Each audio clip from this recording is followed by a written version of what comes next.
People have slept on sidewalks for days, just for the honor of paying an absurd price. Not because the product is useful, not because it's better, but because if it were cheap, nobody would care. That's the first clue that something is broken in how we think about money. In a normal world, high prices scare buyers away. But in this strange corner of the economy, higher prices create more desire. Why? Because the price is the point. This mental bug has a name, the Veblen Paradox, and it quietly keeps millions of people stressed, indebted, and stuck while convincing them they're doing fine. If you've ever felt that magnetic pull to buy something you couldn't afford, just to prove you could, you're exactly who this video is for. Today we're breaking down the psychology of status, why we're wired to signal wealth we don't actually have, how luxury brands turn insecurity into profit, and why the fastest way to become rich is to stop trying to look rich. To understand this, we need to travel back to 1899 to meet an economist who absolutely despised the rich and accidentally exposed their entire playbook. His name was Thorstein Veblen. Veblen looked at the elites of the Gilded Age, Rockefellers, Vanderbilts, and noticed something strange. They weren't buying things because they were useful. They were buying things because they were wasteful. Silver spoons too heavy to eat with, clothes that restricted breathing, houses with rooms no one ever entered. Utility wasn't the goal. Waste was. Veblen called this conspicuous consumption.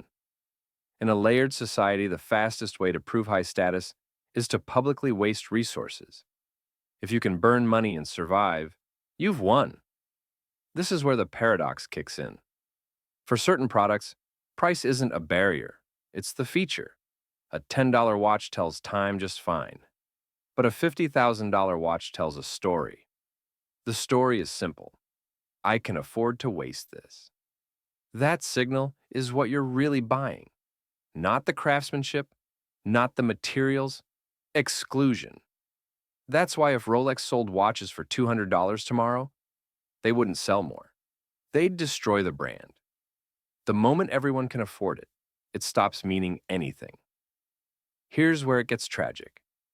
The ultra-wealthy buy these things with surplus money. For them, it's pocket change. But the middle class tries to imitate the signal without the resources. This is called pecuniary emulation. Buying the car, the bag, the phone, not because you can afford it, but because you're afraid of looking like you can't. So you finance the appearance of wealth by killing the reality of it.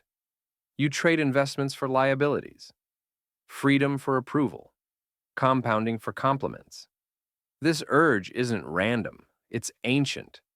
Status once meant survival, just like a peacock's absurd tail, a costly signal of strength.